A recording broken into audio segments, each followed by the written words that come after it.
اعوذ باللہ من الشیطان الرجیم بسم اللہ الرحمن الرحیم رب شرح لی صدری ویسر لی امری واحلل عقدۃ من لسانی یفقہوا قولی وقل رب زدنی علما وقل رب زدنی علما وقل رب زدنی علما۔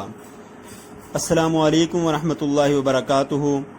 پیارے بچوں، امید کرتا ہوں کہ آپ تمام حضرات بخیر و عافیت ہوں گے، اور اللہ تبارک و تعالیٰ سے دعا ہے کہ اللہ تبارک و تعالیٰ ہم سب کو اپنے حفظ و امان میں رکھے۔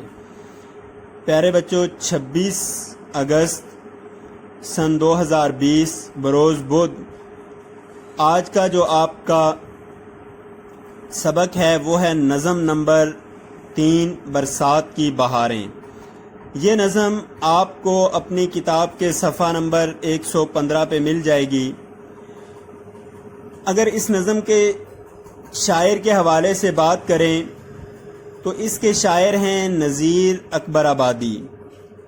نذیر اکبر آبادی کا اصل نام ولی محمد تھا۔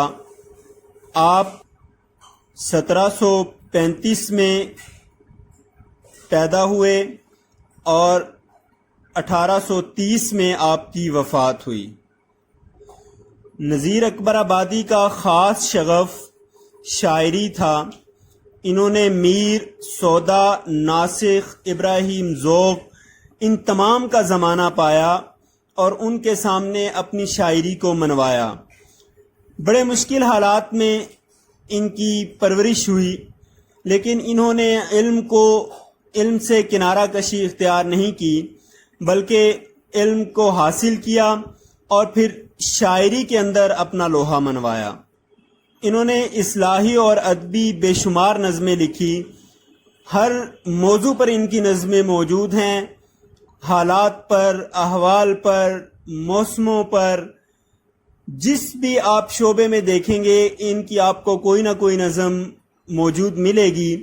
آخر عمر میں ان کو فالج کا عارضہ لاحق ہو گیا تھا کہ اسی بیماری میں پھر ان کا انتقال ہوا۔ تو نذیر اکبر آبادی اپنے وقت کے بلند پایا اور عظیم شعراء میں ان کا شمار ہوتا ہے۔ چلتے ہیں اس کی سرگرمی کی طرف۔ تو آپ کی آج کی سرگرمی یہ ہے کہ آپ اپنے ماحول میں دیکھتے ہیں جہاں پہ آپ رہ رہے ہیں، وہاں پہ کوئی خوش آواز پرندے آپ کے ارد گرد چہچہاتے ہوئے آپ کو سنائی دیں گے۔ آپ کتنے جو ہے وہ ایسے پرندوں کے نام لکھ سکتے ہیں جن کی آواز اچھی ہو، جن کا جو ہے وہ چہچہانا آپ کے دل کو لبھاتا ہو؟ آپ نے ان پرندوں کے نام اپنے ہوم ورک رجسٹر کے اوپر لکھنے ہیں۔ یہ تھی آج کی آپ کی سرگرمی۔ تو اب چلتے ہیں اس سبق کے تدریسی مقاصد کی طرف۔ آپ کے سامنے لکھے ہوئے ہیں نمبر 1 کہ طلباء کو نظمیہ شاعری میں منظر نگاری کے انداز اور اسلوب سے آگاہ کرنا، کہ آپ کو اس نظم سے کیسے آپ نے منظر کو اجاگر کرنا ہے، کیسے آپ نے اس کے حالات سے لوگوں کو آگاہ کرنا ہے۔ اس نظم میں آپ کو اس کا شمار ملے گا۔ نمبر 2 نذیر اکبر آبادی کے اسلوب بیان سے روشناس کروانا، کہ نذیر اکبر آبادی کا جو بیان کرنے کا طریقہ تھا وہ کیسا تھا، وہ آپ کو اس نظم میں ملے گا۔ نمبر 3 اردو نظم کے ارتقاء میں نذیر اکبر آبادی کے کردار سے متعارف کروانا، کہ اردو نظم میں جو نذیر اکبر آبادی کا کردار تھا اس سے آپ لوگ روشناس ہو پائیں گے، اس سے آپ کو تعارف حاصل ہو جائے گا۔ نمبر 4 طلباء کو مخمص کی حیت کا تعارف کرانا، کہ نظم کے اندر 5 شعروں والے جو اشعار ہوتے ہیں، جو مصرے ہوتے ہیں، ان کو کیا کہا جاتا ہے، اس کی حیت کیسی ہوتی ہے، اس کا جو ہے وہ طریقہ کار کیسا ہوتا ہے، آپ کو اس نظم کے اندر اس کا تعارف حاصل ہو جائے گا۔ تو نظم کا جیسے عنوان ہے برسات کی بہاریں، کہ جب بارش برستی ہے تو کیسی کیسی چیزیں آپ کو دیکھنے کو ملتی ہیں، وہ آپ اس نظم کے اندر پہچان پائیں گے، اس سے آپ کا تعارف ہو جائے گا۔ تو جب بارش کا موسم آتا ہے، سب سے پہلے جب بادل آتے ہیں تو آپ بادلوں کو دیکھ کر آپ کا موڈ، آپ کا جو ہے وہ انداز گفتگو یا آپ کا رہن سہن کا طریقہ وہ ایٹومیٹکلی بدل جاتا ہے. آپ جو ہے وہ اس سے محظوظ ہوتے ہیں. بادل آپ کو اچھے لگتے ہیں. ان کی ٹھنڈی ہوائیں جب چلتی ہیں، بادلوں کو جب ہوائیں ادھر ادھر لے کر جاتی ہیں، وہ دیکھنے کا نظارہ ایک عجیب نظارہ ہوتا ہے.